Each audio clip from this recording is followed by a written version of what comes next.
வணக்கம். இன்றைய நம்ம ஆழமான அலசலுக்கு உங்கள வரவேற்கிறோம். வணக்கம். இன்னைக்கு நாம கொஞ்சம் வித்தியாசமான ஆனா ரொம்ப சுவாரஸ்யமான மூலங்களை தோண்டி பார்க்க போறோம். குறிப்பா டொலாரஸ் கேனன் எழுதிய சில புத்தகங்கள்ல இருந்து. ஆமா, டொலாரஸ் கேனன் அவங்க வேலைகள் ரொம்பவே ஆழமானது. அதேதான். அதுல சொல்லப்படுற சில மறைக்கப்பட்ட புனித அறிவை பத்தி தான் இன்னைக்கு நம்ம அலசல் இருக்க போகுது. சரி. இந்த மூலங்கள் என்ன சொல்லுதுன்னா, ரொம்ப பழங்காலத்துல சில ரகசிய அறிவு இருந்திருக்கு. ம். அதுவும் பல சமயம் வேற்றுகிரக வாசிகள் சம்பந்தப்பட்டதாவும் இருந்திருக்கு. ஆனா எப்படியோ காலப்போக்குல மறைஞ்சு போய் இப்ப மெதுவா வெளிப்பட ஆரம்பிச்சிருக்குன்னு சொல்றாங்க இல்லையா? ஆமா, இது ஏதோ ஹிஸ்டரி பாடம் மாதிரி இருக்காது. இதுல முற்பிறவிகளை பத்தி, நம்ம மனசோட சக்திகளை பத்தி, ஆழ்மன சக்திகள். இந்த பிரபஞ்சத்தையே வேற கோணத்துல பார்க்க வைக்கிற விஷயங்கள்லாம் இருக்கு. நம்ம நோக்கம் இந்த தகவல்களோட சாராம்சத்தை உங்களுக்கு கொண்டு வர்றதுதான். ஆமா, முக்கியமா நாம பார்க்க போறது இந்த மூலங்கள் சொல்ற விஷயங்களோட ஒரு தொகுப்பு. பல நூற்றாண்டுகளா மறைக்கப்பட்டதா சொல்லப்படுற இந்த அறிவு, அது ஏன் இப்போ முக்கியத்துவம் பெறுது? நல்ல கேள்வி. இதுக்கும் நம்ம வாழ்க்கைக்கும் ஏதாவது தொடர்பு இருக்கா? இருக்கலாம். இந்த கேள்விகளுக்கு இந்த மூலங்கள் என்ன மாதிரி பதில்களை கொடுக்குதுன்னு பார்க்கலாம் வாங்க. ஒரு தேடல் மாதிரி தான் இது. சரி, அப்போ ஆரம்பிக்கலாமா? முதல்ல இந்த மறைக்கப்பட்ட அறிவோட தன்மை என்ன, அதை காப்பாத்துனவங்க யாரு, அத பத்தி இந்த புத்தகங்கள் என்ன சொல்லுது? பல்லாயிரம் வருஷம் முன்னாடி ரொம்ப ஸ்பெஷலான புனிதமான அறிவு இருந்திருக்கு. ஆனா எல்லாருக்கும் இல்ல. இல்லவே இல்ல. ரொம்ப ரொம்ப தேர்ந்தெடுக்கப்பட்ட சில பேருக்கு மட்டும்தான். அதுவும் எப்படி கத்து கொடுத்தாங்கன்னா, பெரும்பாலும் வாய்மொழியாதான். குரு சிஷ்யன் பரம்பரை மாதிரி. ஆமா, அந்த மாதிரி எழுத்து மூலமா இல்லாம வாய்மொழியா கடத்துனதுக்கு காரணம் அந்த அறிவோட தன்மையும் அதோட ரகசியமும் தான். அப்புறம் காலப்போக்குல என்னாச்சு? காலப்போக்குல பெரிய இயற்கை சீற்றங்கள், போர்கள், இல்லனா இந்த அறிவை பாதுகாத்து வச்சிருந்தவங்க, அவங்கள கீப்பர்ஸ் அல்லது பாதுகாவலர்கள்னு சொல்லலாம். பாதுகாவலர்கள்? அவங்க இறந்து போனதுனால இந்த அறிவோட பெரும் பகுதி தொலைஞ்சு போயிருக்கலாம். அப்படிதான் இந்த மூலங்கள் சொல்லுது. இந்த பாதுகாவலர்கள் வாழ்க்கை ஒன்னும் சுலபமா இருந்திருக்காது போல இருக்கே. நிச்சயமா இல்ல. இந்த அறிவை பாதுகாக்கிறதே பெரிய ரிஸ்க், ரொம்ப ஆபத்தான விஷயம். ஏன்னா அப்போ அதிகாரத்துல இருந்தவங்க, மதத் தலைவர்களோ அரசர்களோ அவங்க இது எப்படி பார்த்தாங்க? ஒரு பெரிய அச்சுறுத்தலா பார்த்திருக்காங்க. இதுக்கு உதாரணம் சொல்லணும்னா ஐரோப்பாவுல நடந்த சூனியக்காரி வேட்டைகள். ஆமா, கேள்விப்பட்டிருக்கேன். இல்லனா மாற்று கருத்து சொன்னவங்கள கத்தோலிக்க திருச்சபை ரொம்ப கடுமையா அடக்கினது, இதெல்லாம் கூட சொல்லலாம். அதனாலதான் இந்த அறிவு ரகசியமா வச்சிருக்கப்பட்டுருச்சா? நிச்சயமா. அதனாலதான் எசன்ஸ் மாதிரி சில குழுக்கள் ரொம்ப ஒதுக்குப்புறமா தனிமையில வாழ்ந்து இந்த அறிவை யாருக்கும் தெரியாம பாதுகாத்திருக்காங்க. இந்த புத்தகங்கள்ல சொல்றபடி அவங்க உயிரை கொடுக்க கூட தயாரா இருந்தாங்களாமே. ஆமா, அவ்வளவு கஷ்டப்பட்டு இதை பாதுகாக்க என்ன காரணம்? அவங்க என்ன நம்பினாங்கன்னா, இந்த அறிவு சாதாரண மனுஷங்களோட புரிதலுக்கு அப்பாற்பட்டது. அதாவது இன்னும் சொல்ல போனா, தகுதியற்றவங்க கையில கிடைச்சா அது உலகத்துக்கே ஆபத்துன்னு நினைச்சாங்க. அதனால பல வருஷங்கள் படிச்சு பயிற்சி எடுத்து ரொம்ப கவனமா அடுத்த தகுதியான தலைமுறைக்கு இதை கொடுத்திருக்காங்க. அப்போ அந்த பாதுகாவலர்கள் மேல ஒரு பெரிய பொறுப்பு இருந்திருக்கு. சரி, இந்த அறிவு இது எங்கிருந்து வந்திருக்கலாம்? இதுல வேற்று கிரகவாசிகள், ஈட்டிகள்னு சொல்றோம் இல்லையா, அவங்களோட பங்கு என்ன? இது ஒரு முக்கியமான கட்டம். இந்த மூலங்கள் என்ன சொல்லுதுன்னா, ரொம்ப ரொம்ப ஆரம்ப காலத்துல, ஆதி காலத்திலயா? ஆமா, பூமியில உயிர்களை உருவாக்குறதுக்கும் மனித இனத்தை ஒரு மாதிரி மேம்படுத்துறதுக்கும் வேற்று கிரகவாசிகள் பூமிக்கு வந்திருக்காங்க. அப்போ அவங்க ஆதி மனிதர்களோட வாழ்ந்தாங்களா? கூடவே வாழ்ந்து விவசாயம் செய்யறது, வேட்டையாடுறது, நெருப்ப பயன்படுத்துறது, இந்த மாதிரி அடிப்படை விஷயங்களை கத்துக் கொடுத்திருக்காங்க. ஆதி மனிதர்களுக்கு இது எவ்வளவு பெரிய விஷயமா இருந்திருக்கும். நிச்சயமா. அது மட்டும் இல்ல, அவங்க ரொம்ப காலம் வாழ்ந்ததாலேயும் அவங்க கிட்ட இருந்த திறமைகள் காரணமாவும் மனிதர்கள் அவங்கள கடவுள்கள் மாதிரி பார்த்திருக்காங்கன்னு சொல்லப்படுது. இது சுவாரஸ்யமா இருக்கேனா? உலகம் முழுக்க பல புராதன கதைகள்ல கலாச்சாரத்தை கொண்டு வந்தவர்கள் பத்தி பேசுறாங்களே. ஆமா, கல்ச்சர் பிரிங்கர்ஸ். அவங்க வானத்திலிருந்து வந்தாங்க, கடல்லிருந்து வந்தாங்கன்னு பல கதைகள் இருக்கு. இது தற்செயலா இருக்குமா? அதுதான் கேள்வி. இந்த மூலங்களின்படி இது தற்செயல் இல்ல. அவங்க வெறும் அடிப்படை திறமைகளை மட்டும் சொல்லிக் கொடுக்கல, வானியல் அறிவையும் கொண்டு வந்திருக்காங்க. வானியல் அறிவா? ஸ்டார்ஸ், பிளானட்ஸ் பத்தியா? அதேதான். நட்சத்திரங்கள், கிரகங்களோட இயக்கங்களை ரொம்ப துல்லியமா கணிக்கிறதுக்காக. பாபிலோன்ல இருந்த கோவில்கள் மாதிரி. இல்ல இங்கிலாந்துல இருக்கிற ஸ்டோன்ஹெஞ்ச் மாதிரி? ஆமா, அந்த மாதிரி பெரிய கல்வெட்டங்கள். இதையெல்லாம் உருவாக்குறதுக்கு ஈட்டிகள் உதவி செஞ்சிருக்கலாம், இல்ல அவங்களே கட்டியிருக்கலாம்னு இந்த புத்தகங்கள் சொல்லுது. இதெல்லாம் எதுக்கு? ஒன்னு பருவ காலங்களை சரியா கணக்கிட விவசாயத்துக்கு உதவு.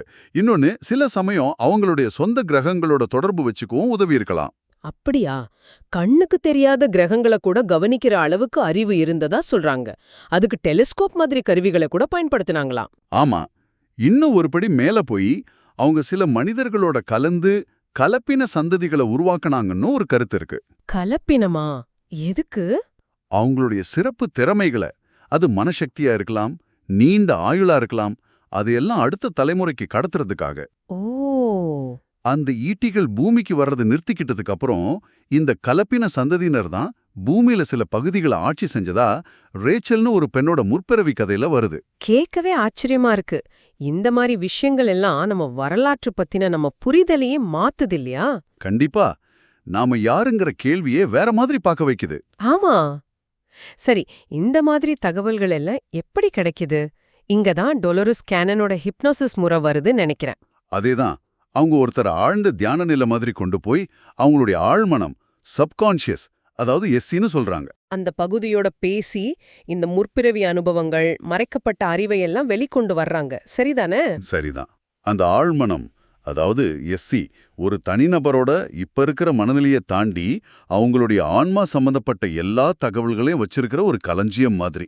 அப்படிதான் டொலரஸ் நம்புனாங்க. அது மூலமா கிடைக்கிற தகவல்கள் தான் இந்த மாதிரி ஆச்சரியமான கதைகளா வருது. ஆமா. அப்படி கிடைச்ச சில கதைகளை கொஞ்சம் பார்க்கலாமா? ம். முதல்ல டோனி அப்படிங்கிற ஒருத்தரோட அனுபவம். ம். அவங்க முற்பிறவியில ஐசிஸ் அப்படிங்கிற ஒரு உண்மையான ஈட்டி ராணியோட கோயில்ல வேலை செஞ்ச பெண்ணா இருந்திருக்காங்க. ஓ, ஐசிஸ் எகிப்திய தெய்வம் மாதிரி தானே? ஆமா, ஆனா இங்க அவங்கள ஒரு நிஜமான ஈட்டி ராணியா சொல்றாங்க. அந்த கோயில்ல நட்சத்திரங்களை ஆராயறது தான் அவங்க வேலை. அப்போ ரொம்ப கோபமான இயந்திர மாதிரி உணர்ச்சியற்ற சில வேற்றுக்கிரகவாசிகள், டார்க் ஒன்ஸ்னு சொல்றாங்க. Dark ones. அவங்க பூமி மேல ஆசைப்பட்டு வந்திருக்காங்க. ராணி ஐசிஸ் ம். சண்டைய தவிர்க்கிறதுக்காக அவங்கள அனுமதிச்சிருக்காங்க. அமைதிக்காகவா? ஆமா. ஆனா கடைசியில என்ன ஆச்சுன்னா, அந்த பெண் அந்த ஏந்திர மனிதர்களால பிடிக்கப்பட்டு வேறொரு கிரகத்துக்கு கொண்டு போகப்பட்டு அங்க இறந்து போயிடுறாங்க. ரொம்ப சோகமான கதை. சரி, அடுத்தது. அடுத்ததா ரேச்சலோட கதை. ம். இவங்க ஒரு ஈட்டிக்கும் ஒரு மனித பெண்ணுக்கும் பிறந்த கலப்பினமா இருந்திருக்காங்க. ஓ, கலப்பினம். இவங்க காலத்துல இருந்த ஈட்டிகள் அவங்க சொந்த கிரகத்துல ஒரு பெரிய போர் நடந்திருக்கு. அதுல அழிஞ்சு போனதுக்கு அப்புறம் அகதிகளா பூமிக்கு வந்திருக்காங்க. ஆமா, பூமிக்கு வந்து இங்கிருந்த மனிதர்களை அடிமைகளாக்கி அவங்கள வச்சு வேலை வாங்கினதா அந்த பிறவி நினைவு சொல்லுது. அப்படியா? அப்புறம் என்னாச்சு? பிறகு வேறொரு பரிமாணத்திலிருந்து வந்ததா சொல்லப்படுற வின்னர்ஸ். வின்னர்ஸ். ஆனா அவங்க பூமியையும் அங்க இருந்த கலப்பினங்களையும் ஒரு பெரிய பரிசோதனை மாதிரி கண்காணிக்க ஆரம்பிச்சாங்க. ஒரு எக்ஸ்பெரிமெண்ட் மாதிரி. ஆமா, அந்த வாழ்க்கையில முன்னாடி மனசக்தியால இயக்கப்பட்ட பல யந்திரங்கள்லாம் கைவிடப்பட்டு வாழ்க்கை ரொம்ப கட்டுப்பாடானதா மாறிடுச்சு. அடடா. இந்த கட்டுப்பாட்டை தாங்க முடியாம அந்த பிறவியில ரேச்சல் தற்கொலை செஞ்சுக்கிட்டதா அந்த நினைவு காட்டுது. ஐயோ பாவம், ரொம்பவே வித்தியாசமான கதைகளா இருக்கு. சரி, மூணாவதா ஒரு கதை சொன்னீங்கல்ல? ஆமா, ஜூன் அப்படிங்கிற ஒருத்தரோட கதை. இவங்க மனித உருவத்துல இருக்கிற ஒரு குழுவோட சேர்ந்து ரொம்ப முக்கியமான அறிவெல்லாம் சேகரிச்சு. டேட்டா கலெக்டர்ஸ் மாதிரி. ஆமா, பூமிக்கடியில தலைகீழா இருக்கிற ஒரு பிரமிட்ல சேமிச்சு வச்சிருக்காங்க. அது ஒரு மாதிரி ஈட்டிகளுக்கான ஒரு டேட்டா ஸ்டேஷன் மாதிரி செயல்பட்டிருக்கு. இன்ட்ரெஸ்டிங்கா இருக்கு. ஆனா ஒரு கட்டத்துல நாம தான் கடவுள், நமக்கு மேல யாரும் இல்ல அப்படின்னு சொன்னதுக்காக அதிகாரத்துல இருந்தவங்களால பிடிக்கப்பட்டு ஜோன் அந்த பிறவியில எரிக்கப்பட்டிருக்காங்க. கடவுள்னு சொன்னதுக்காகவா? ஆமா, ஆனா அவங்க ஆன்மா அந்த முக்கியமான அறிவை தன்னோட எடுத்துக்கிட்டு போனதா அந்த ஆழ்மனம் சொல்லுது. இங்க நாம கவனிக்க வேண்டிய ஒரு விஷயம் இருக்கு. என்னது? இந்த கதைகள் எல்லாம் வெளிப்படையா பார்க்கும்போது கற்பனை மாதிரி தோணலாம், இல்ல சினிமா கதை மாதிரி இருக்கலாம்.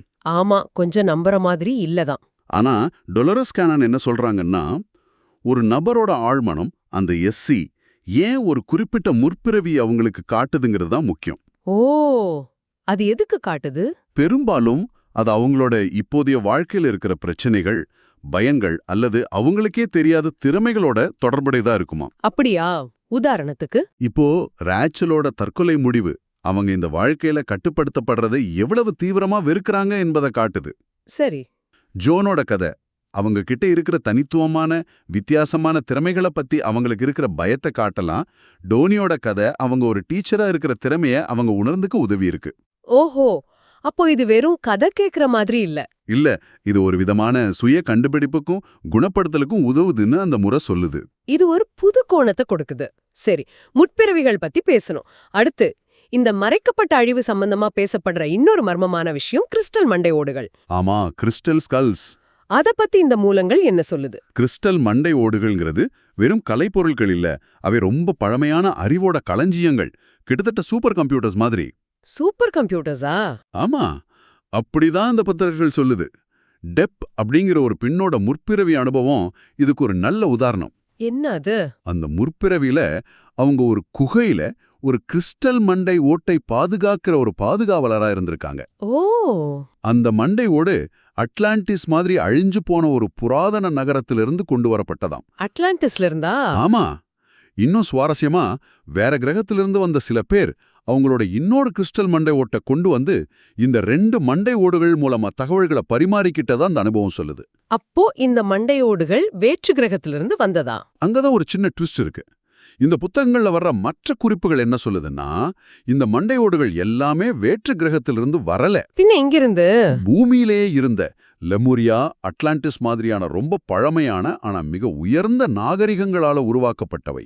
லெமூரியா, அட்லாண்டிஸ்.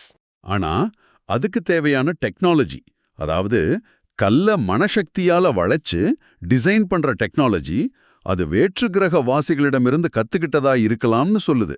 மனசக்தியால கல்ல வளைக்கிறதா? நம்புற மாதிரியே இல்லையே. அதுதான் இந்த விஷயத்தோட மையமே. மண்டை ஓடுங்கிறது அறிவோட இருப்பிடமான மூளையை குறிக்குது. சரி, கிறிஸ்டல், குறிப்பா குவார்ட்ஸுங்கிற படிகத்துக்கு தகவல்களை, ஏன் பிரபஞ்ச அறிவையே சேமிச்சு வைக்கிற அபாரமான சக்தி இருக்குன்னு நம்பப்படுது. இதுக்கு ஏதாவது ஆதாரம் இருக்கா? இங்க ஒரு சுவாரஸ்யமான உண்மை சொல்றேன். ஹெவ்லெட் பேக்கர்டு HP லேப் இருக்கு இல்லையா? ஆமா, HP. அவங்க புகழ்பெற்ற மிச்சல் ஹெட்ஜஸ் மண்டையோட்ட ஆய்வு செஞ்சப்போ அத நவீன கருவிகள் இல்லாம கையால மட்டும் செஞ்சிருந்தா பல 100 வருஷங்கள் ஆகும்னு சொன்னாங்க. 100 வருஷங்களா? ஒரு மண்டை ஓடு செய்யவா? ஆமா, ஆனா அது பல 1000 வருஷம் பழமையானது. இது என்ன காட்டுது? ஒன்னு, அந்த காலத்துல நாம நினைச்சு பார்க்க முடியாத டெக்னாலஜி இருந்திருக்கணும். இல்லனா நம்ம நினைச்சு பார்க்க முடியாத அளவுக்கு மனசக்தி இருந்திருக்கணும். அப்படிதான் இந்த மூலங்கள் வாதிடுது. அப்போ இந்த அறிவு, இந்த டெக்னாலஜி ஏன் மறைஞ்சு போச்சு? காரணம், இந்த சக்தி தவறா பயன்படுத்தப்பட்டதுதான். உதாரணத்துக்கு அட்லாண்டிஸ் அழிஞ்சதுக்கு காரணமே இந்த மாதிரி சக்திகளை தவறா கையாண்டதுதான் ஒரு கருத்து இருக்கு. ஓ, அதனாலயா? ஆமா, அதனால இந்த அறிவு மறுபடியும் தவறான கைகளுக்கு போகாம இருக்கணும்னு அது சம்பந்தப்பட்ட விஷயங்கள், கிறிஸ்டல் மண்டை ஓடுகள் உட்பட மறைக்கப்பட்டது அல்லது அழிக்கப்பட்டதுன்னு இந்த மூலங்கள் சொல்லுது. ரொம்ப ஆழமான விஷயங்கள் இதெல்லாம். சரி, இவ்ளோ ரகசியமா பாதுகாக்கப்பட்ட இந்த அறிவு இப்போ மெதுவா வெளிவருதுன்னு சொன்னீங்களே, அது எப்படி சாத்தியம்? அதோட முக்கியத்துவம் என்ன இப்போ? ஆமா, அது ஒரு முக்கியமான கேள்வி.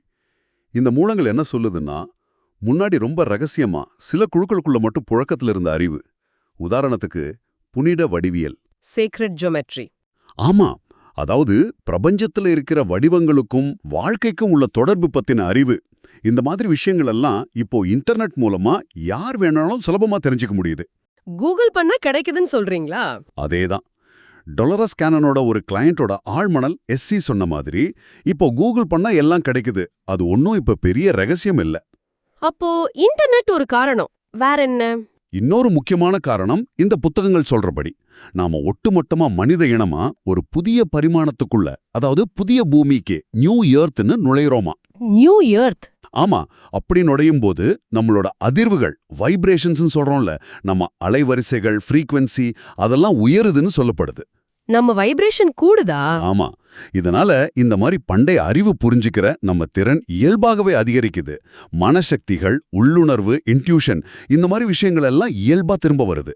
இததான் திரை மெலிதல்னு சொல்றாங்களா? அதுதான், அதாவது நம்ம உலகத்துக்கும் மற்ற பரிமாணங்களுக்கும் அல்லது ஆன்மீக உலகங்களுக்கும் இடையிலான திரை மெலிந்து வருவதாக ஒரு கருத்து. திரை மெலிதல் கேட்க சுவாரஸ்யமா இருக்கு. இதனால என்ன பயன் இப்போ? நமக்கு எதுக்கு இந்த அறிவு இப்போ? இதோட தேவை இப்போ அதிகமா இருக்குன்னு இந்த மூலங்கள் சொல்லுது.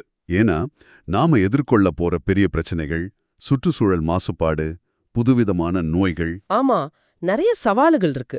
இந்த மாதிரி பிரச்சனைகளை சமாளிக்க மனுசக்தியை பயன்படுத்துறவங்க, குணப்படுத்துபவர்கள், ஹீலர்ஸ் நிறைய தேவைப்படுவாங்களாம். ஹீலர்ஸா? ஆமா, தனிப்பட்ட ஒருத்தரோட மனசக்தி மட்டும் இல்ல, பல பேர் ஒன்னா சேர்ந்து ஒரே நோக்கத்தோட சிந்திக்கும்போது உருவாகிற குழுமனம், குரூப் மைண்ட். இல்லனா கூட்டு நனவு, கலெக்டிவ் கான்ஷியஸ்னஸ்.